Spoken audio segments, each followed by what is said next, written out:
Bonjour. Je sais que certains se posent légitimement cette question, alors quel sera le prochain pays à quitter la communauté européenne? Après le Brexit, une question obsède Bruxelles, qui sera le prochain à quitter l'Europe? Hongrie, Slovaquie, Allemagne, Italie, même la Pologne et les pays du Nord commencent à douter. Aujourd'hui, on passe en revue les vrais candidats à l'exit, et pourquoi une crise financière pourrait tout changer. En avril 2025, Viktor Orban déclare « Si un jour il devient plus avantageux d'être dehors que dedans, alors la Hongrie quittera l'Union européenne ». Quelques mois plus tard, en juillet, il va plus loin et décrit l'Union comme une prison idéologique et un empire bureaucratique. Pourtant, la réalité est tout autre. Près de 85% des exportations hongroises vont vers l'Europe, et les fonds européens restent vitaux pour son économie. En conclusion, Orban menace souvent, mais il n'a pas enclenché l'article 50. Sortie possible à long terme, improbable à court terme. En janvier 2025, Robert Fico affirme « Sortir de l'Union européenne n'est pas une priorité, mais l'option ne doit pas être exclue ». La réaction est immédiate, 100 000 personnes défilent dans les rues de Bratislava en scandant « Slovaquie égale Europe, pas Russie ».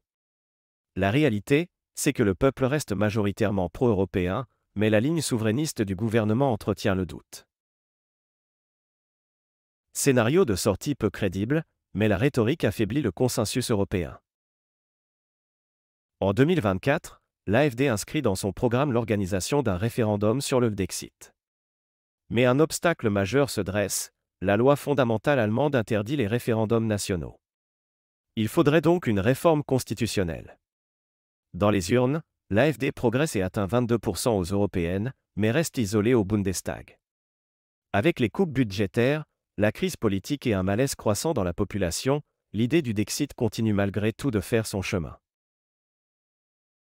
En Italie, le parti Italexit de Gianluigi Paragone ne dépasse pas 2% des voix et reste marginal. Meloni et Salvini critiquent régulièrement Bruxelles, mais réaffirment leur volonté de rester dans l'Union. Avec une dette publique supérieure à 140% du PIB, l'Italie demeure étroitement dépendante du soutien de la Banque centrale européenne et des fonds européens.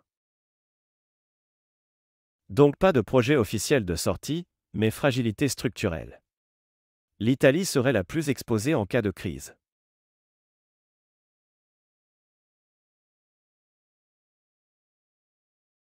Aux Pays-Bas, Geert Wilders a finalement abandonné l'idée d'un exit. Il privilégie désormais les opt-out, ces dérogations officielles qui permettent à un État membre de ne pas appliquer certaines parties des traités européens, tout en restant dans l'Union. En Finlande, le parti Finn a mis le Fixit en veille, pour cause géopolitique. Au Danemark et en Suède, les souverainistes restent virulents. Mais en 2022, les Danois ont surpris l'Europe en votant pour plus d'intégration, en mettant fin à leur opt-out dans le domaine de la défense.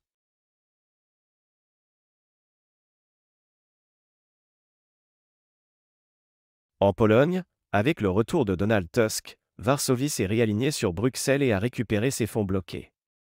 Un président plus souverainiste pourrait raviver la menace d'un Polexit, mais pour l'instant, aucun projet officiel n'existe. Économiquement, la Pologne fait figure d'exception, elle n'a pas adopté l'euro et peut jouer avec sa monnaie pour relancer son activité. C'est aujourd'hui l'une des meilleures économies d'Europe, avec une croissance rapide, une dette faible et un chômage minimal, un peu comme la France d'autrefois. L'Irlande est avant tout un paradis fiscal, ce qui explique une économie florissante. Son impôt sur les sociétés est fixé à 12,5%, contre 25% en France et près de 30% en Allemagne. Selon l'Union européenne, près de 90% des citoyens se disent favorables à l'adhésion, un chiffre record, même si certains le jugent discutable. La Pologne reste un cas politique mouvant, l'Irlande est hors du débat.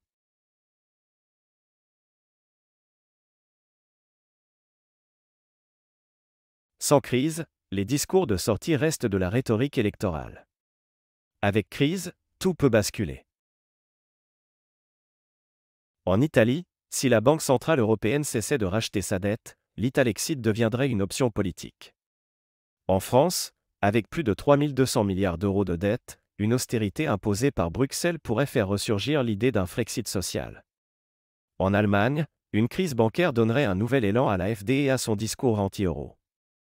Et en Hongrie comme en Slovaquie, un blocage des fonds européens en pleine récession pousserait Orban et Fico à brandir la sortie comme une véritable arme de négociation. La crise économique est l'élément qui peut transformer une menace en décision. Si la France ou l'Allemagne quittent l'Union, l'euro disparaît. Si l'Italie sort, l'euro survit, mais très affaibli, avec une crise de confiance mondiale.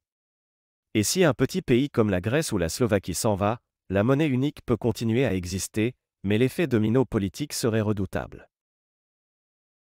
Aujourd'hui, aucun pays n'a enclenché l'article 50. Mais les lignes bougent, Orban parle de prison idéologique, Fico évoque un référendum, l'AfD réclame un Dexit et l'Italie reste sous perfusion de Bruxelles. Sans crise, l'Union européenne tient. Mais avec une nouvelle crise financière, le prochain Brexit n'est plus une hypothèse, c'est une question de temps. L'avenir de l'Europe ne se joue donc pas à Bruxelles, mais à Paris et à Berlin, et sur le marché financier. Une crise comme celle de 2008 serait fatale à l'Europe. En espérant avoir répondu aux questions que ce sujet génère, et en souhaitant une excellente reprise pour ceux qui reprennent le travail.